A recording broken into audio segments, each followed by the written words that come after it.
Hi there, everybody. Welcome to Season 6, Episode 4 of The Hard Truth Inside the Football History Podcast with me, Philip Ideson, and Darragh MacAnthony, the chairman and owner of Peterborough United. Now, we're recording this on Wednesday, so we've had Saturday and the games yesterday on Tuesday.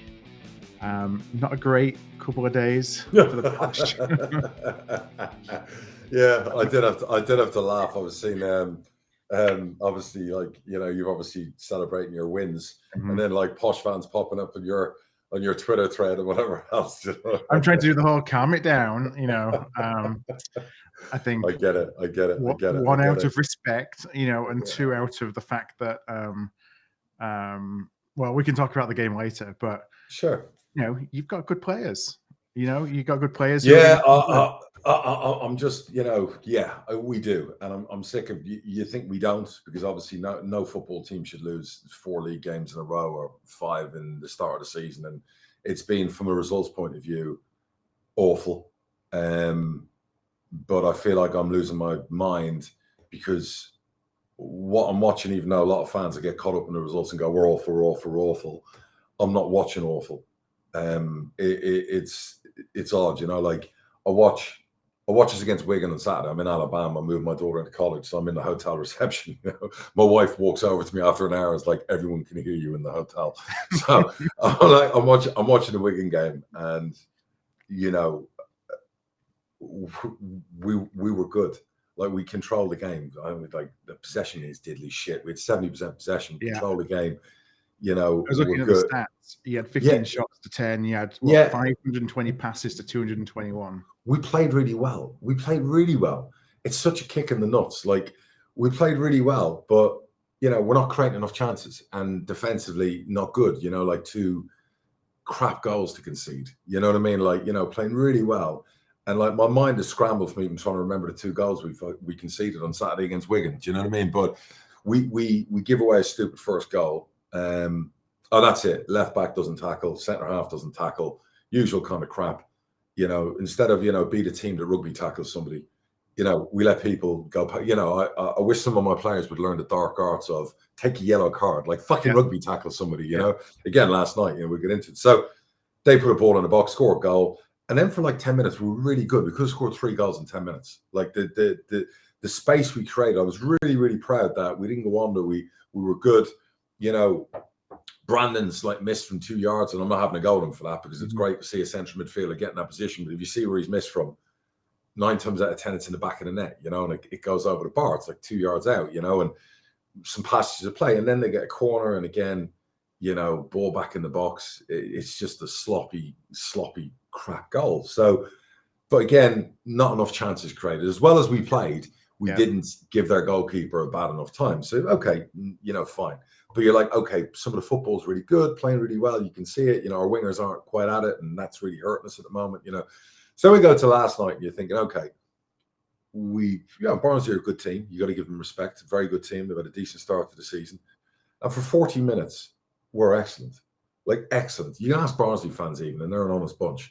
Like, we were excellent. They hardly gave us any issues. You know, Lisby made his full debut playing on the right, even though he's a left winger. He was excellent. Like, really, really good. I'm really excited about him, you know what I mean? Because I'm trying to find exciting things for my wide players. I'm excited about him. And, you know, Lawless from 10 yards out, again, 9 times out of 10, when he hits it, it goes anywhere but straight to the goalkeeper. These things go against you at a time, so he should score. And, you know, Lisby's gotten space a couple of times. You're thinking penalty, doesn't get given. He's in on goal. He selflessly passes to Brad, but you're like, no, you're a goal scorer. Take it yourself. Take it, drive it, and take it. You know, and it's the little things, the lack of confidence. And then Barnsley go down our right hand side, would be our left side, and 2 of our players have a chance. You know, if you watch the goal, they have a chance to basically, as the Vickers, to tackle him, to foul him, not once, not twice, not 3 times. Like, almost I could have run down from the box and tackled him. You know, 2 of them just let him go by without doing the nasty stuff. And he has a shot, and it's not even a great shot. But Davis trying to stop the ball going in, it goes in anyway. And then they go on for 5 minutes, they're on top of us badly. Like, you know, it's just before half time. So then you're happy, right? We haven't conceded. We come out in the second half and we start really well.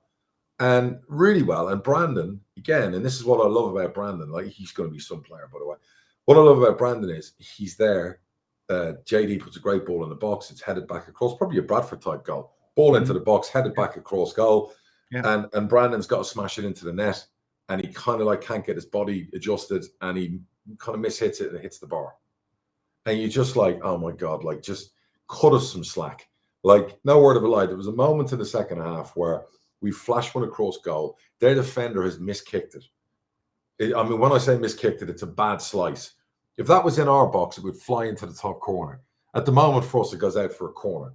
So you know, we ran hard last night. You know, Lisby was very good. You know, I was good at Declan, couldn't start. He wasn't fit to start. You know, so I'd love to see him and Lisby as our wide players.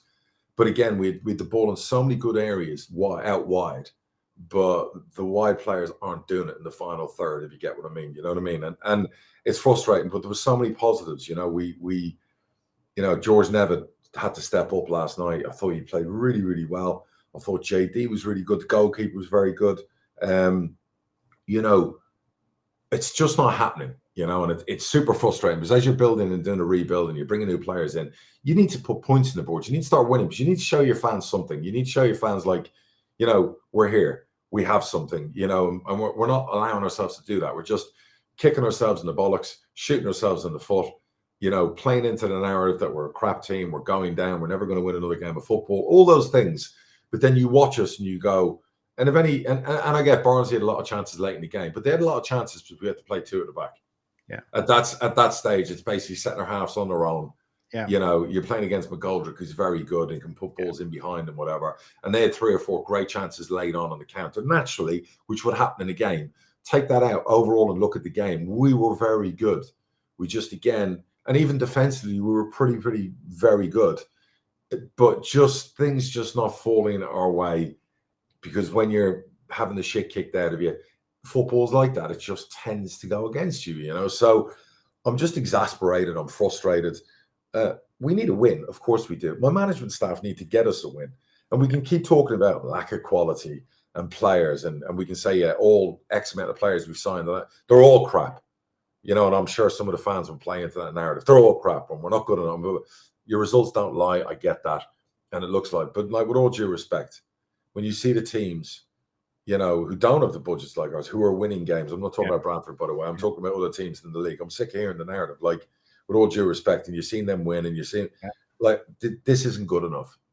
Like, it's not good enough. You know what I mean? And I'm hurting. And I know, you know, my Twitter feed, first time I opened it was 5 minutes ago, because I was looking for our link. And I saw your comments because they came up on my whatever else. And then I've got, I think, 52 I haven't even looked at. We can read them together in a minute. I'm sure it's just abuse after abuse after abuse after abuse.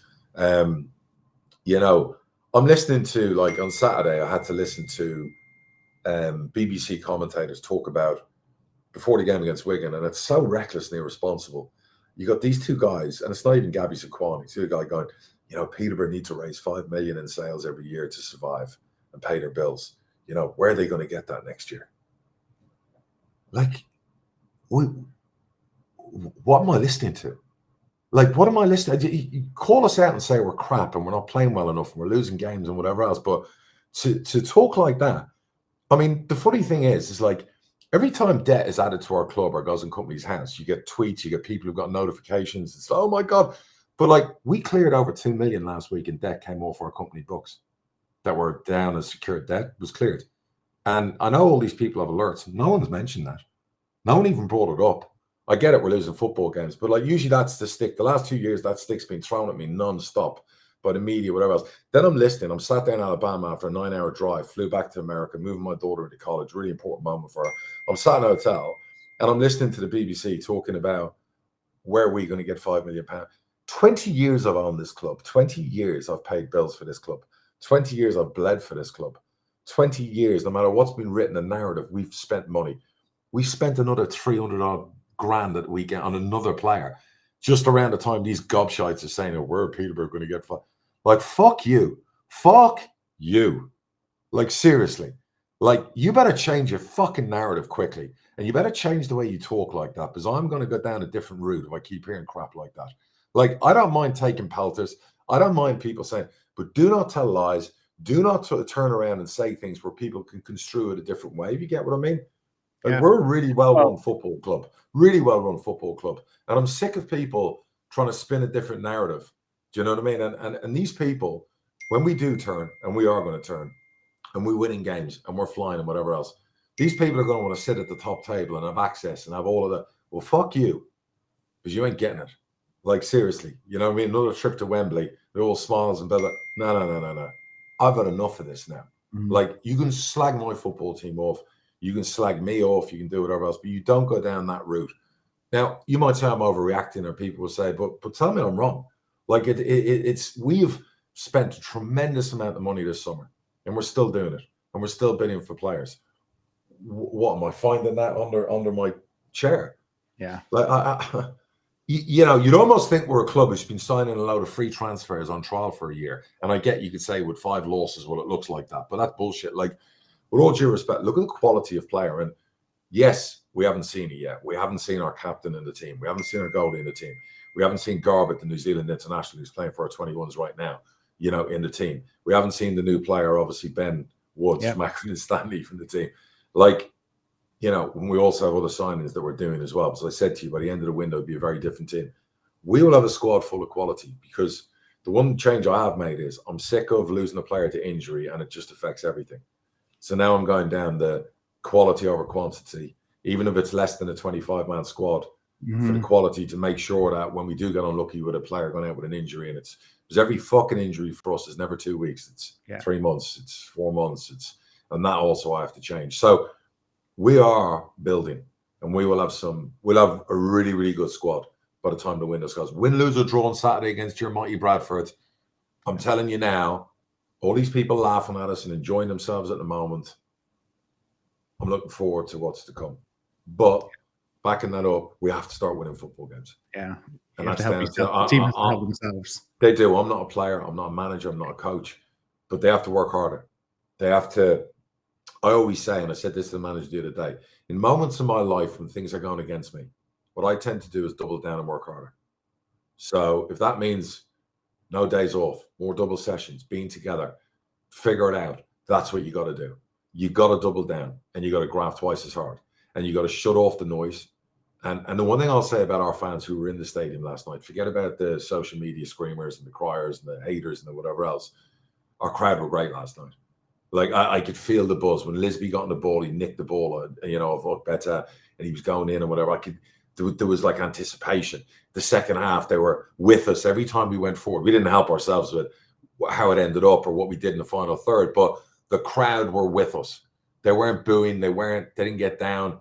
They weren't throwing pelters at me, the manager. I love that, you know what I mean? And I'm very thankful for that, you know. And it's really funny because the majority of the hate, the shit, the crap I get has been from that 19 to 28 crowd. The flip to that is the messages I get on Insta and all those places are from the older crowd going, you know, we're with you, we understand, we see it, we know, boom, boom, boom, boom, boom. Do you get what I mean? So I'm just exasperated, if I'm honest with you. And it's almost like I want someone to watch some of the games with me and go, am I seeing something different here? Like, are we just getting, you know, am I watching a game and thinking we're actually really, really good? Yeah, you're missing something. Yeah, I know where we're not good, and I know what we're not. But you know, or are we? Am I watching games and we're actually getting battered non-stop, and I'm completely blinded by it because I don't think I am. Do you get what I mean? And it's kind of like that's where it's. I went and I got up early this morning and watched the whole game back again. You know, which I tend to do a lot of highlights on a Sunday when I watch the whole thing again, and I'm looking at it and going, Jesus, like the space, the areas, the whatever, some of the patterns of play, like, you know, really, really good on the ball. And you know, even Gustav in the 8, you know, if he's got 10 goals to his name or if he scores goals, he slots that in the top corner. Great ball from JD, the final minute of the game, 98 minute, and doesn't go on target. It's a foot over the bar. You know, so that's where I am at the moment. You know what I mean? I'm frustrated. The money thing is always interesting because that's always the answer, isn't it? It's like, oh, the reason why we're not doing what we want to do is because we haven't spent enough money. So the answer is spending more money. And that's always the answer, you know, irrespective of what's been invested. I couldn't have been more of a go, Phil. Like honest to God, I have invested so much this summer to get the rebuild fully finished by the end of this window, and I'm still investing, and I don't want to hear it. The next person who says I've taken money or I'm not investing money, I'm going to sue their ass to prove a point. Like I am. I'm done with it. You know, if I hear a pundit, if I hear a media person even say nonsense like that, I'm just going to fucking sue them. I don't care if it costs me 200 grand. I'll throw the money down the drain to prove a point, because I'm done with it. You know, like, the chairman sells all our best players, takes all the money. I'm done with it. Nobody spent more than we have the last 3 windows in League One. Nobody. I can show you that. You know, I'll show you, and you can be my witness to go through all the documents. You know what I mean, of what we've spent. Like, we've spent a lot of money. You can say to me, well, some of that's been spent badly. Fine. Open to criticism there. Fine. I would agree with you on some of the signings last year. I won't agree with you on the signings this summer. Absolutely, you can throw that at me all day long, but you can't throw that we haven't spent money. It's not like we've just taken all these millions in, like most clubs would have just cleared all their debt. With freebies, like you said. Right. Our loans, freebies, loans, ragabonds, people off the street, trialists.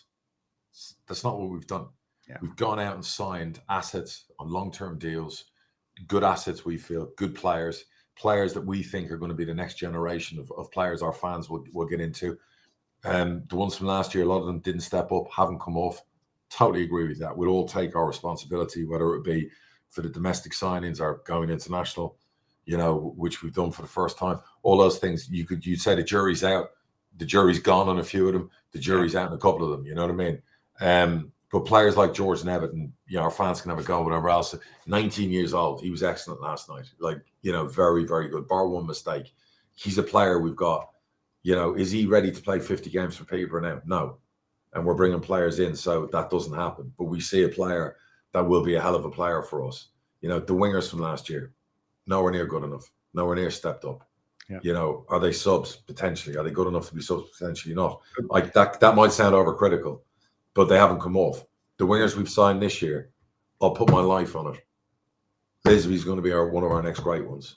You know, Declan's only played 80 minutes, but everyone will be saying, well, it's time to write him off after we bring him in from Switzerland. He's played 80 minutes of football. Yeah. That's what he's played. Like, he hasn't been on the pitch. So your style is based around those wingers, isn't it? Like, you need strong wingers. Yeah.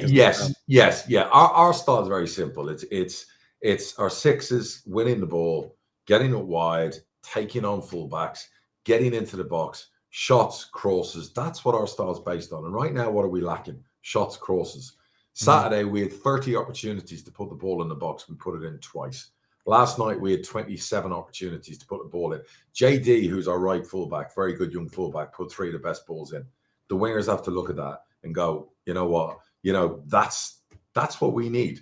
Yeah. You know what I mean? That's what our fans are used to with Ephraim, Mason Clark, Kwame, the quality. But it took those boys a minute to get up to level before they became Ephraim and Kwame. Well, it doesn't seem like 5 minutes ago that everyone was having a go at Kwame, does it? Yeah, good enough or early on with Ephraim, you know. So I'm really, really confident on Declan and Key and Lisby. You know what I mean? And do we need maybe a little bit more there potentially? Now, if the table doesn't turn as regards to results following performances, then the manager's got to look at something else, and he's got to look at a way of maybe, you know, getting forwards into the team where you get 2 in there. At the moment, it's not coming off with 1, and also then you could also argue playing behind Brad, and Brad hasn't been great, and he could be a lot better. You've had different 10s behind him, and they haven't come off. I'm going to let Lawless off the hook because that was his first, you know, league start last night, and he's so not match sharp. But I tell you right now, I like him. There's the manager, there's a player in there. I like his character. I like, you know, I heard he dug it like in the dressing room against Wigan afterwards about like, you know, I didn't come here for this, and this is what we've got to do. And he's a talker, he's aggressive, he's, you know. But I tell you right now, I'm looking forward to New Zealand boy's a hell of a player. We know Woods is a hell of, we've chased him since May. So, you know, he is a 10 a season goal scorer, and he's a hell of a set piece taker. So, you know, and we need a couple of other pieces as well. So, you know, we are aggressively going at it, but it doesn't help me if we're not winning games. So my players and staff have to do their bit, and we need a win. And we need a win against your beloved Bradford, who've had a tremendous start to the season. And I think you need to give us a day off on Saturday and have one of those moments you had occasionally last season. And I think we need that, you know, because I know what you're going to try and do. You're just going to try and beat us up. Yeah. Well, that's what we've done. Yeah. I mean, you're getting battered by Stockport last night, and you were so resilient, you dug in. Yeah. And the one thing you could say about your team is you're resilient motherfuckers, right? Yeah. So when you were talking about, your players letting was it Barnsley last night, let him just run past him and had multiple chances to take him down. We'd have had to have the team, with him on the floor. I'm well aware. Your manager has got your players pressing like fuck, tackling like fuck, big, physical and strong, staying in games, resilient, and winning games. Do you know what I mean? And I knew it. You know what I mean? I saw the result. That didn't surprise me last night. I didn't even know the game, and I spoke to somebody who'd been at the game scouting, and I said, let me sum this game up. Let me guess. Stockport for the first probably hour dominated the game, absolutely battered Bradford, and Bradford just dug the fuck in, hung around, and fucking basically won the game based on pressing and resilience. Am I wrong? Yep. I mean, it's at halftime. I was thinking, okay, so now this is when League One has finally caught up to us. We got battered so much, and I don't know how it was still 1-0. The only positive that we could take from the first half was it was only 1-0. It was men against boys. You're playing against, players. I mean, half the team is ex-posh players. So, I'm like, what's Malik going to do against us? You got Ollie Norburn in there. And I thought it's going to be 3 or 4. And we got in at 1-0. And then, we came out and it's a completely different team. Like you said, we fought for each other. We hung in. We didn't give up. Never say die. Yeah. You've got that about you at the moment. You've been together a while. You've gone through a tough period at the start of last year, where you basically like got all your pieces. You hung in. You suddenly became that team that were winning in League Two. You've taken that momentum into this league. You're finding your way in League One. You're not dominating a lot of games, but what you're doing is you're hanging around where your players have got the habit of winning. And that's a great fucking habit to have. And fair fucking play to your manager. And fair play to your players. And I know exactly what you're going to try and do on Saturday. You're going to try and press the shit out of us. You're going to try and get that ball in our box. You're going to try and get every set piece in there. It's not lost on me what people look at and go, we're going to bully the fuck out of them. You know what I mean? We're big, we're strong, and that's what we're going to do. And we're probably, and I don't want it to be fur coat, no knickers. I want it to be the 70% possession where we absolutely score 3-4 goals in 8 minutes and fucking obliterate and take the spirit out of that press and fucking win everything in the air. Because what we're now trying to sign, if you see the players we're signing, they're all over 6 foot now. We're looking at the physicality of the league. We're looking at it and going, we can't just now play smaller players who are technically great because the league now is changing. It's changing into a big man's league. A lot of teams have changed that. That's fine. We don't want to just be land of the giants. We don't want to change our style, but our players need to be more physical. And that is changing about us. The problem is it's taken a while to change it. If you looked at us 2 games ago in the lineup to the lineup last night, we were a lot bigger, and we are getting that. And you look at the signings we've made in midfield, New Zealand boy 6'2", Lawless is 6'2", Ben Woods is 6'1", Brandon is 6'2". It's very different to a lot of the midfielders we've had before. Even our wingers, if you look at Ibby and Keane, they're light, they're small, they're skinny. You suddenly look at Lisby, he's quick, he's strong, he's bigger. Players we might bring in, again, the same thing. So we have to stop being bullied. And the minute we can say fuck off to the bully, is when we wake up and smell the coffee. But we have to start winning. It's been far too long. This has dragged on too long now, whether it's 4 games, 5 games, 6 games. Like, we come out of the trough. I'll tell you right now, we come out of the trough. We're going to win a lot of games in a row. You might think I'm insane. People will be going, you're mental. But I smell us going bang, bang, bang, bang, bang, and winning a lot of games. You know what I mean? So, and that's what we have to do. I do have one question about just kind of transfer business. How are you managing all this kind of within the salary cap? So we're handling the salary cap where with the fees and some of the extra bonuses, appearance money from sales we've done last year have come in. We've had a flurry of money that we could do.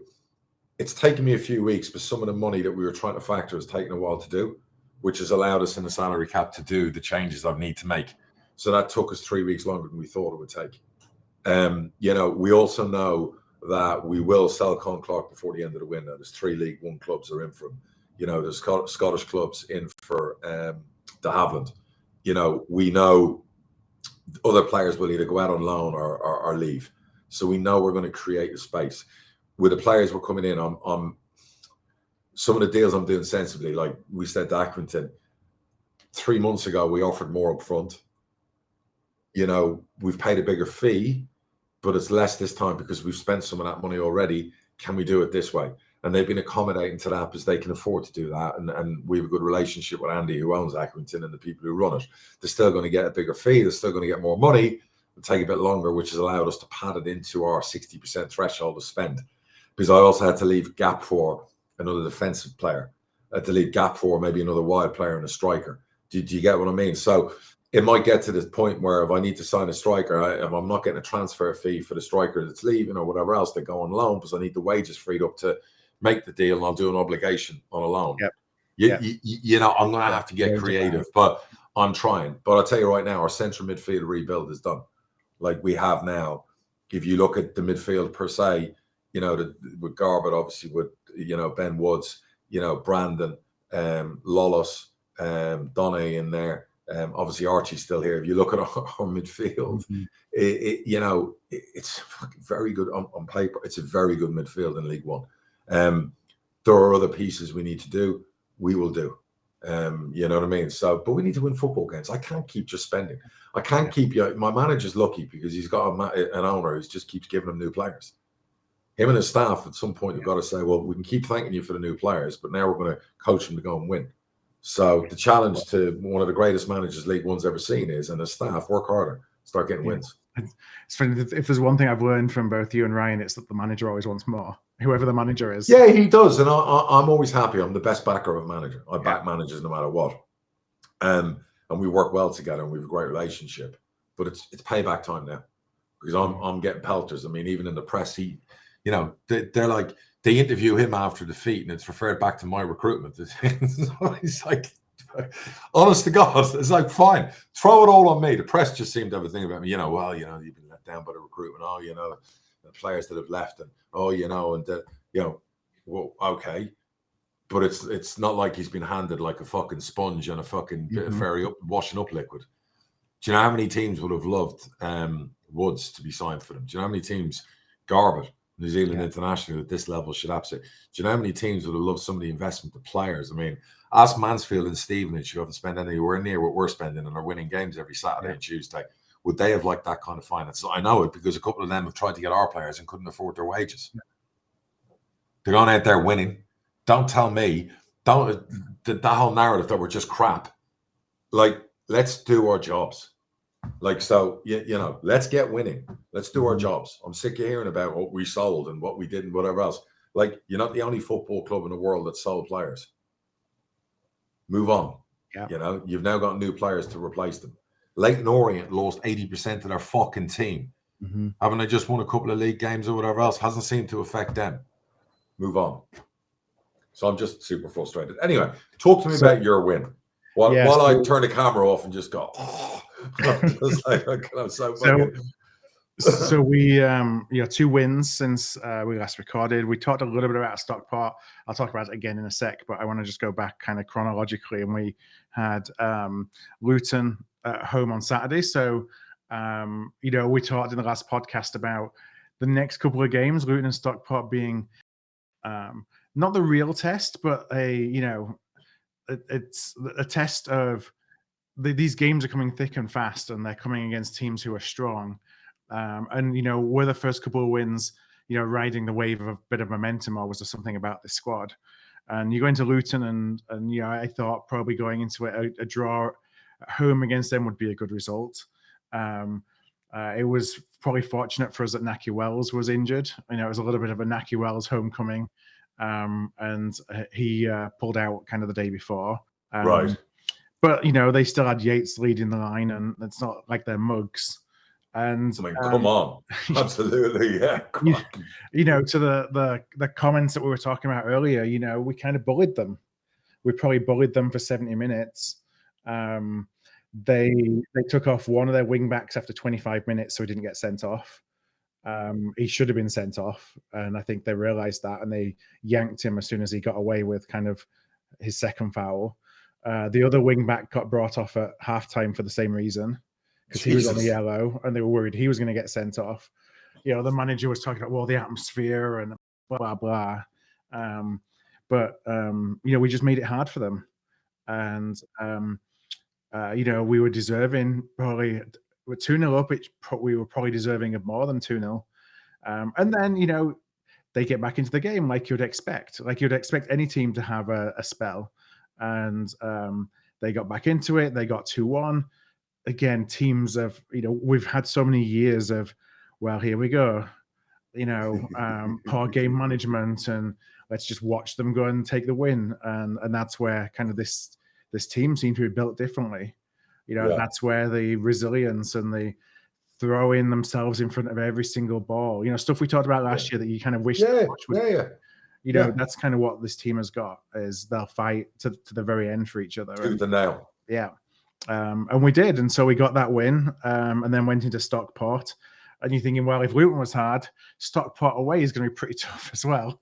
You know, there's no easy games here, is there? No. Listen, let me tell you, those 2 wins are 2 of the best wins you've had in the last 7 years. Yeah. You know, forget about like last year and worrying about Barrow and all of that. To beat Luton at home, to go then to Stockport, who've spent tremendous amount of money. I mean, the Stockport owner, what he's doing there is incredible. Like even the boy from Norwich, he's just putting it all out there. If I've ever seen anyone who just, you know, relentless to try and win that league. So for you to go there, you know, and by the way, our Stockport owner will be coming on in a couple of weeks' time. I spoke to him a couple of weeks ago, and he's going to be a great guest. I really, really like him a lot. Do you know what I mean? Mark's the top man. So for you to go there last night and do that, I was like, when someone said to me after the game, there wasn't a look of surprise on my face. Yeah. It was just that, you know, I kind of knew that you've got that about you at the moment. I'll say at the moment. You hope it all comes to crashing to an end on Saturday. You know what? All I want to see on Saturday is a high-scoring game. Yeah. Whether we win, lose, or draw. You know, if we'd lost 5-4 to Barnsley last night, everyone would be like jizzing in their pants. You just want to see that there's forward line. Yeah, exactly. I want to see our guys start scoring goals again. I want to see what we're all about. You know what I mean? Because right now it's like 1 penalty in 4 league games, and that's not fucking anywhere near good enough. I don't care who's playing. You know, that is from all of us, from me as an owner, from the manager, staff to the players. That is absolutely fucking horrendous, and that needs to change quickly. Well, we talked earlier about kind of the game and how it panned out for Stockport, and how, you know, we were battered, and then we were able to come back into the game again, showing something different, like we deserved. I felt like, did we deserve to win? I don't know, given how much we got battered, but we deserved to win because we won. You know, you're talking before about the fine margins and how things don't go for you when, you know, you're losing, and as completely the opposite for us last minute. You know, what was it, 95th minute, something like that, 94th minute, 2-1 to them, header, cross comes in, guy on the back post, completely unmarked, open goal, heads it down, and the keeper makes a worldie. Against us, that goes in. Yeah, and it bounces against the post, and it bounces on the post and straight into his arms. And, you know, how many times has that happened and it's back of the net, or has saved it and it's bounced off the post and gone in? It's just like, it's second goal against Wigan. Cross goes in, shot. Keeper parries it straight back instead of left or right, straight back to the melee of 8 players, 10 players right there on the penalty spot.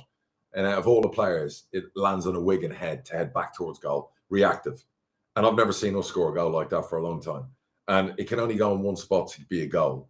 And 99 times out of 100, the goalie, it's straight in his hands or it's wide, and it goes right in the fucking corner, bounces in. And I'm just like, A, how's he won the header?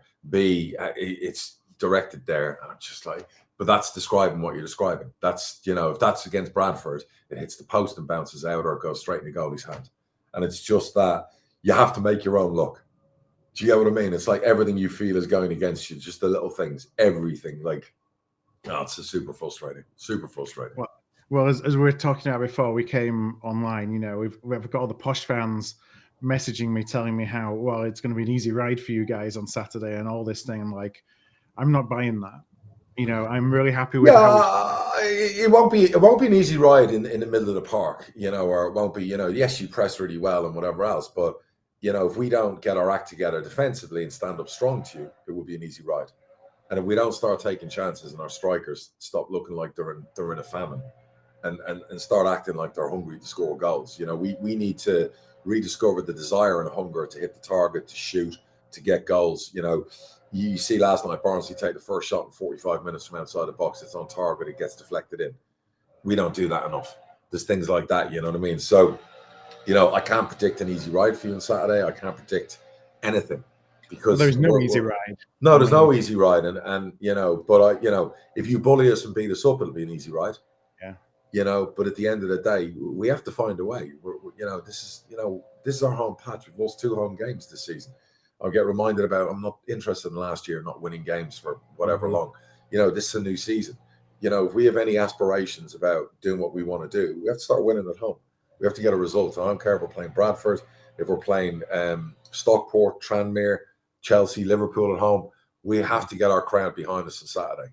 You know what I mean? And we have to be resilient, like you've just spoken about there. And we have to be the Bradford on Saturday, and dig out that result. So that's what we've got to do. So we'll see. I've got no idea. Everyone will say you're going to win, and you're favourites to win. Of course you are. You've been tipped to finish above us this year. You've had a great start to the season. You're a big football club in nature, and we're just absolutely shocking results-wise, not playing-wise at the moment. So everyone is going, yes, it's a walk in the park for you guys. So we have to change that narrative soon. Yeah. Well, I saw an interesting stat this morning around us, which was that we're the highest average age in League One and the second highest in the EFL, only after Wrexham, and it's only by a couple of days. I think that we've bought players who we feel are ready now, but it's not necessarily they have a ton of resale value, but it's let's throw them in so that again we're kind of going in ready. Are you still youngest in the league? I know that last year. I think between us, Wigan and Cardiff, we're pretty much down there. I think last night would have been pretty young. I think Nevitt's 19. He was playing last night. Yeah, we're still young, but we can't hide behind that anymore. We've been a young team in the league in the playoffs. So our players have to grow up. They can't hide behind being the youngest in the league, and there's still enough experience on the pitch. Like Archie Collins, wants to be paid like the best player in League One, or he wants to play in the Championship. Well, be the best player in League One. He was great for a period in the first half, but we need better. You look at players and you go, oh, they're young and they're this or JD or whatever. No. You've been around now a long time. You've been around the first team. It's time now. Like, you got to step up. Brandon's 20. He was running still in the 98 minute. That guy's got an engine on him. I love that kid. So we can't keep using that as a stick that we're super young or the super new players. No, at some point they've got to go out and win a football game. So whether you're the oldest team or the youngest team, it's by the by. Like, that means nothing on Saturday.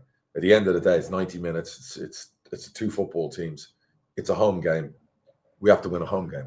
So that's where I am on it. So you'll see my reaction on Saturday. I'll either be like a volcano ready to explode, from anger and irritation or relief. Yeah. So it's one or the other. But I will stand by and say, as mad as it sounds, we're 1 win away from something special happening. Yeah. And I know it. And I know it with the players that haven't started yet, that haven't come in. We will be a very good football team. And I know the fans don't believe that. Proof's in the pudding. Well, it's going to be a really strange day for me. Kind of coming, and we've talked before, whenever I come down to Posh, I feel like part of the family, and I know everybody and all those things. And I've always been the, I've never been a threat in the case that I've always been there to watch Posh play. And so it's going to be interesting, We don't want to see a smug look on your face. It's Walter in that game. Well, we're assuming that we're going to go and do well here, and that's not. I'm too. Don't fucking play down shit. Don't play down shit. You've just beaten Luton. You've just beaten Stockport. Stop playing that coy shit. You're a club that hang on. You're a football club that gets 23,000 fans on a Saturday at home. Stop fucking playing down. Enough of the underdog bullshit. All right, Bradford, you're gonna stop playing that game now. All right, we've always said, and I even said in your league too, you're like one of the big boys. So if I see any smugness, the next podcast is going to be you with a broken jaw and a load of things over here. So stop right there. I'll be staying well clear. It is what it is. I mean, anyway. I might put my mom in front of me. Yeah, exactly. Yeah, exactly. And the worst part is I've got to go on Sky tomorrow for this show they kind of came at me for months ago, and I'm finally doing it. Because I haven't been able to commit to dates, just with daughter going to college, been back to football, and I don't really want to do the show because I got so much else on. But I committed. Like, I've said, the Sky producer there going, we need another 20 dates off before Christmas, and I'm just like, I've got a football team I've got to rebuild and, finish that and get that together. And I'm on the Sky show from 10 till 12, like on Thursday and Friday. And it's like a live show. So it gives fans a chance to message in, to phone in. So you can imagine, like, some of the crap's going to come my way, the next 2 days. But all's fair game, I guess, when you're not doing well. But I'll have to message in on Friday with some tough questions then. Let's move on. Let's what else? Well, hang on. Are there any other posh questions or whatever else, or should we read my Twitter feed just to get an idea of what's been said on there? Because obviously, it's only my children always tend to refer to it. I mean, I tend to stay away from it. So let's pull up the first comment. There's on the Jimmy Kimmel show over here. There's something where they read mean tweets. Oh, right, yeah. Okay. It's like the mean tweet segment. Is he still on air? Is he? So anyway, there's the manager. You free in 15. Yeah. Any signings this week? Here we go. Toilets are filthy. Okay. Bird screws. Welcome to a football ground. Pigeons don't get up there. This is about the pigeons, I think, shitting on something. It's unacceptable. The toilets. I don't know what's going on here. Pigeons tend to nest. It happens. It will be vomit. It made me very nauseous. Sorry, this is all about pigeons and dog shit. So actually, I'm very thankful that let's see where we're going. We've got a new scandal, obviously, to forget about the results. Yeah, didn't deserve to. That's what now more about. Best we played all season. Missing quality in the final third. Results will come. That's good. More evening. Striker and a winger before Saturday. Striker. I don't know if people realise it, and this is where football's changed, and maybe we can get into other stuff next week. But the modern day number 9 doesn't exist nearly. They're becoming prehistoric, and this is because of Premier League teams the last 5 years who've gone 4-3-3 with one striker, and where they've converted basically strikers into wingers, where they're playing wide players and whatever. There is now a lack of 9s, and I'm sure you'd agree with me here, up and down the country. And you're seeing teams going out and signing lone 9s, players who scored 2 goals in 50 games, 3 goals in 50 games. Good football teams are doing it. There is no great strikers. Trust me, fans are asking me, striker. Look at my record. There's no better club that has developed and got strikers in. So if I thought there was a better option out there than Gustav and Brad at the moment that could go in, take their place, go on a team and score 25 goals right now, I would sell my wedding ring, my watch. Money's not the problem. Money is not the problem.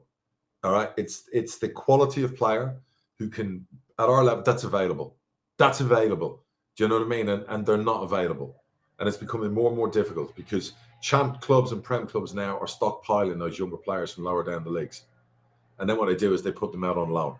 And even when they come out on loan, they're expensive. There's no guarantee. It's just very difficult. Like, So you tell me. It's not that I'm asking people for ideas.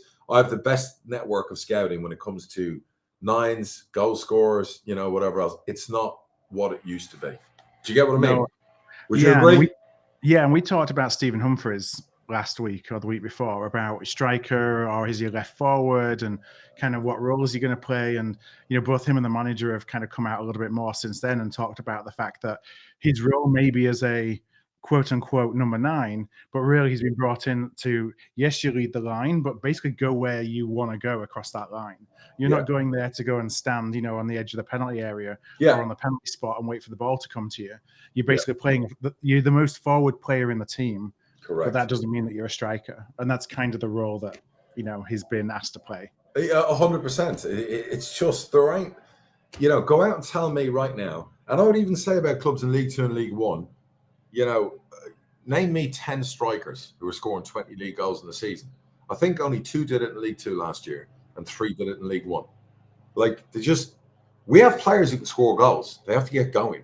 Like Gustav needs to get his finger out and get going and be the guy that came in January all smiling when we signed him. So he needs to get going. Brad needs to do the same. There's a player in Brad, and we can easily discard him, or we can keep at it and actually provide for him, because we're not providing enough for him. A good Peterborough striker would always get 4 or 5 chances a game in the past, and he'd get 1 or 2 goals. He's getting 1, if that, a game. but he has to also look at himself and be in better position. So, and our coaches have to develop. The best striker we've got in the club is 16 years old. If we put him in the team now, everyone would just go Harry Carey. But I'm telling you now, within 2 years' time, he's probably going to be our number 9. Because the way it's going out there and players and whatever else, he's the best finisher, the best striker we've had in years. And he's 16. He's fucking 16, playing in the 21s, the 18s. He's prolific. Best striker we've got. So, but that's a couple of years ago, and we're not going to put him into that kind of pressure now. Do you know what I mean? But if this was any other season where we were good and flying up the league, he'd be involved. But now you protect him. You protect him. You know what I mean? So that's what we're doing. But, trust me, this isn't about money. This isn't about I can't go out and buy a striker or whatever else. It's the type you want. It's the availability. It's agents' demands. It's all those things that go into it. Do you know what I mean? And you couldn't put your life on any forwards you sign now with potential, particularly when you're not winning. So, there's all of that there. And I'm sure you're happy with the different options you've got and whatever else. But as you know, it's not, could you bet your money on any of your strikers scoring 20 league goals this year? No. So we're stockpiling, the 3 just behind. We've bought Nick Collins in the week, which if we can get a few games out of him, and another good player. But those are the kind of players that we've got a lot of. We've obviously got Andy Cook to come back. Yeah, it's going to be really interesting when he does come back because the team has kind of moved on from the role that he played. Yeah, and whether. Yeah, and you've got the Irish boy who hasn't really played much for you. Yeah, Callum Kavanagh. So he's been a funny one. I think he's injured at the moment, but he's never really. He's just been bursts. There's been no real. There's a player there, but you're kind of like waiting, and there's a lot of that down there. Like I think also we've got, if we change formation, for example, and we were a 3-5-2 team, I think we've got in Lisby and Declan 2 players that could be really effective strikers, but we haven't got time to try that. Yeah, you know what I mean. But I'm convinced they could be, and I think the coaches that as well.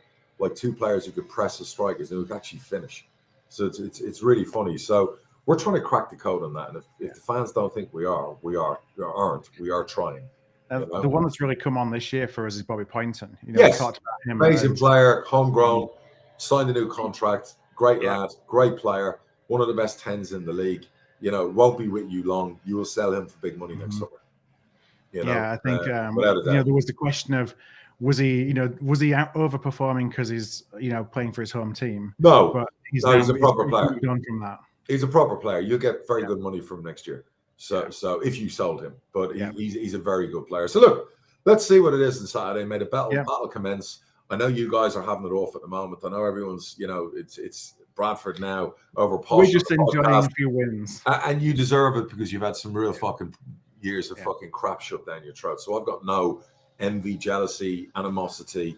At the end of the day, may the best team win on Saturday. That's all I'll ask, because I don't think in some of our games the best teams won. Yeah, and that's frustrating the shit out of me. I want some football justice where we have a full performance and we get what we deserve.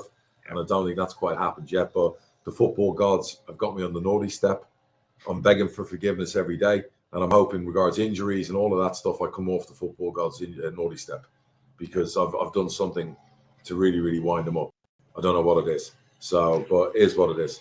Well, it sounds like you've got a manager to go and talk to. So if you can just hold off until Monday, No. There is no tomorrow. All right. It's like, no. Listen, guys, thanks for tuning in. Yeah. Sorry we didn't cover lots of stuff. We'll try next week. We are going to have guests. Like Steve Evans messaged you today. He'd like to come on as a guest. Yep. So, we've obviously got the Stockport owner who's going to come on. And I'm going to start organising that. My head's up my ass with all the Peterborough stuff, so I'm slightly distracted. But we're going to keep trying to put out episodes when we can, And God bless you all, and appreciate the support. And speak soon. Yeah, I'll see you on Saturday, and we'll be back again next week. All right, brother. Thanks, everybody. Take care. Bye.